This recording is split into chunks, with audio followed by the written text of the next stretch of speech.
Okay, happy Sunday. This is my 7th day going live. It's the most that I've ever been live in a consecutive week. But I want to give some things to help you with the series Storms and Strengths. I wanted to help you know that I have something special I've been working on for a year and a half, and really it comes through my whole life and gathering up our stories, perspectives, and I've been led to write with the Lord and to reach out to about 17 people to be part of this 7 pillars and intertwining the 7 pillars that are in my book. And there are 3 sections and a lot of good things that are becoming even continued on and up until the day that I actually go live, that you can order the book on August 15th. But I wanted to give you a little 7 days of just the value of who I am, and some value to what I could help you with the storms that you go through, the others that you love that are going through struggles, and knowing that they could be your best strengths. And I was thinking about today, what could I share? And so I thought of an analogy and in a story. So I'm grateful to be able to share this. But sometime when we feel growth, when we go through growth, a lot of times it's silent before we actually start growing. And I wanted to use my tower garden for a little example. I was thinking, what could I share? But I'm going to use it because the tower garden talks to me. But I almost pulled out my eggplant plant in the tower garden because it wasn't producing. It was taking forever. There were just flowers. There was no fruit, and I was shaking it. I thought maybe the bees weren't doing their job. I doubted. I questioned. I thought it wasn't working, and I almost thought, oh, is it just worth it? Me just take it down and start replanting. But beneath the surface, pollination was happening. God was working in the quiet with the plant, and it does the same with you and I.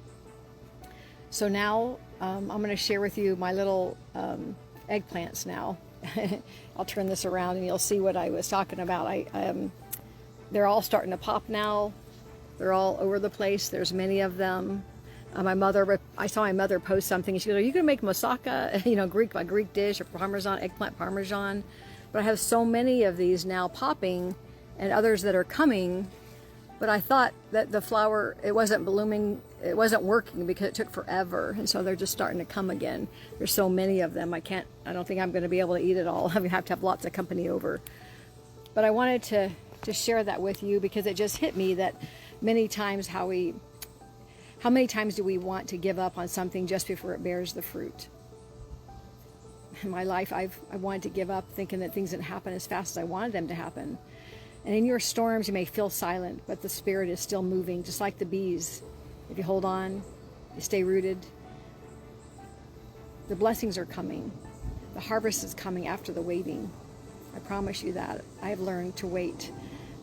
It's hard to wait. It's hard to have patience, but it's so worth it. And in my new book, Harder Storms, Higher Strength, launching August 15th, I'm going to be giving 2 free gifts out that can help you, one of which is a meditational 10 minutes a video or audio that I made specially for you, and also a free workbook that you can really trace the Lord's hand in your life. And I've identified different types of storms, all different types of storms: hurricanes, tornadoes, torrential rainstorms, tsunamis, and different things, the dry spells, to be able to assess how you're doing. And I want you to slow down, and it will be something special for you. And I want you to comment below if you like what I'm sharing and say, "I'm staying rooted," because I want you to rise together. I want you to know that a lot of times we go through times where we could be years in our whole half of our life and feeling like God has failed us. And I felt led to share this story. And I have in the book, I was allowed to share the name of my friend, but on the social media, I won't share my friend's name. I had a friend that's over 30 plus 40 years ago, I guess about 40 years ago, when I was first married, and she was a friend that I met. And she was a beautiful, and still is, just a beautiful a woman. She was lovely, was a fantastic mother. She had 2 children, and she had a lot of things that happened, kind of toppled her with a great storm went through a really bad divorce.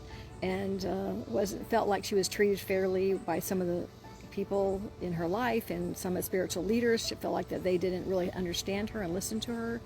And she really put her faith aside and just kind of was agnostic, I guess you'd say. Just said, I'd rather she just fended on her own, and went through years and years and years and saw this other person go through living what she thought looked like an amazing life, and wasn't doing what she felt was what she had to go through. She had to go to school, had to raise her, be a single mother, had to go figure out how she's going to survive and provide, and it was just a lot of hard for years and years and years, 30, 40 years.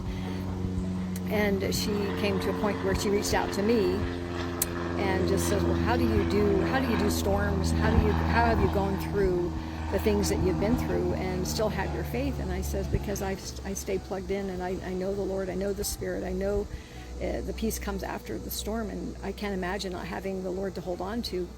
That would be hell, not to be able to have him to guide me, lead me, strengthen me. He doesn't make it all gone, but he does ease the burden. It says that in scripture, that eases the burden off our backs. And so he doesn't remove everything, but he eases it. He helps be there to guide take our hand, to tell us what's coming, to be there if we're open up to hear. And sometimes we don't hear because we're too angry, or we're too mad, or we're too hurt, or too, whatever. It's just like if you hear a dog barking, if you keep hearing it bark and bark and bark, then pretty soon you don't hear it bark anymore. So we want to make sure that we're unplugging and letting be. It's kind of part of the surrendering. It's just, I don't know, but please teach me and help me to have the eyes of the Lord in the heart, that he can heal, but he will make things better over time and help you understand things. And he didn't take it away. So I talked to her and I said, I want you to challenge you to go back to scripture and read one verse. If that's all you can do is read one verse. And I want you to pray. I hadn't prayed in a long time, and I challenged her to pray. And I said, why don't you ask the Lord to give you a dream, of asking him where was he in all the pain.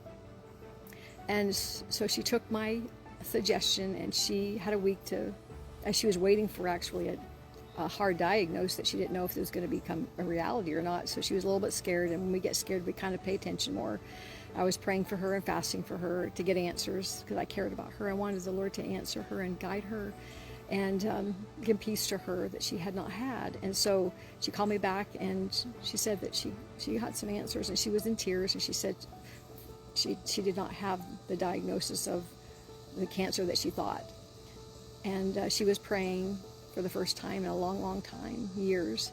And she asked the Lord to give her some answers, and she had a dream. It was really, dreams are symbolic many times. They're dreams. If you look at the Bible in scripture, their dreams is how God communicates with us often, thoughts and different other ways too, but dreams are one way. And I asked her to ask for a dream, pray for her, ask the Lord to give you a dream. And she had a dream. And in this dream, she was sitting in a car wash. In the car wash, she saw herself, and the car was getting beat up with all the suds and the brushes, and she couldn't really hear really well because the music was turned up so loud, and that she had the brushes were beating on the car, and the soaps was making a film on the front of the dash, so she couldn't see out the front. She could see clearly out the back, and she was just in that car wash, and symbolically a metaphorical car wash. She started thinking of how this related to, she wasn't open to hearing the Lord. Those years and years, she was focused on what she wasn't getting, what she didn't get, the beatings, all the beatings, literally, of all the spiritual beatings, or not being heard, and things that she thought would be fairly treated to her, and she struggled, and she didn't hear anything except the music was turned up so loud, and it represented life, and the world had beat her down. And so she called out to God in this car wash, and she said, where were you when I was struggling? Where were you when I had to raise my kids? Where were you when I felt betrayed and not justified in some of the things that happened that I didn't get the support that I needed? Where were you? And all of a sudden she heard the Lord say, I was just outside the car wash, and you did not move forward to find me. You stayed in to listen to the beatings of the world. You hung on to you elevated the noise, the chatter within, and some of those other things, and you had to learn to set boundaries, but forgive and let the Lord take the rest. And he was there. She had never moved closer to him. She didn't take her part to move and to ask the questions, and the timing at this time in her life, she got the answers that she needed. So I just wanted to tell you that, just like this eggplant, I'm seeing more and more on the other side of this. There's tons of them coming. That sometimes we think the Lord isn't answering our prayers, but it's taking time underneath the ground. That the bees are doing their job. The Spirit is doing its work in our lives, and the Lord is going to make things come about when we're ready to hear Him, when we're ready to make changes, and we're ready to see His hand. And the abundance and the joy and the peace are amazing. And my friend said, "Thank you for helping me put on my crown." And she found her crown, and she straightened it. Basically, she already had it. She already had the crown, but she just needed to straighten it. And I want you to know that I share these stories to give you strength. In the book, there's a lot of stories, and mine entwined my perspective and my tutoring on the 7 pillars and 3 sections too. There's other things I'm sharing in the book that I'll talk about later in the upcoming weeks. But I want you to know that sometime we get stuck in that car wash. Can you relate? And we feel like that we're not being heard, but we really have to turn down the noise, get quiet, get tuned in, let the Lord root us, and let him help us blossom. Let Him help us to grow into the person we're supposed to come and to bring fruit to Him through trust, through patience, through knowing that we can be higher, we can have higher strength in the most horrific storm. So hopefully you enjoyed those 7-day lives, and I will just be popping a couple things here and there until we get closer to the couple days before the book launches or is live for you to buy, because I had some people get to buy it before I unlisted it so that we could actually do some kind of stirring up the pot a little bit to give you to know the value of the book before I let it release. And I have a virtual launch that I'll give out information as we up and come, the people that want to get on the virtual launch of this. And then those who want to come to a book open house, there's available here locally for those who want to come.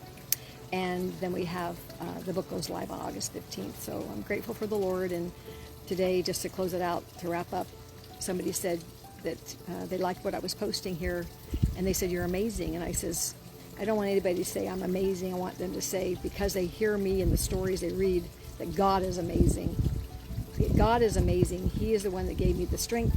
He's the one that renewed me, gave me the ideas, helps me to learn things. He gives me strengths. He helps me to be able to walk through the storms that I've been through. He is the one that I want you to say, He is amazing. And He's amazing in your life if you let Him move forward. Move forward in the car washes or the struggles in life, and trust Him. He has great blessings in store for you. Make it a great Sunday.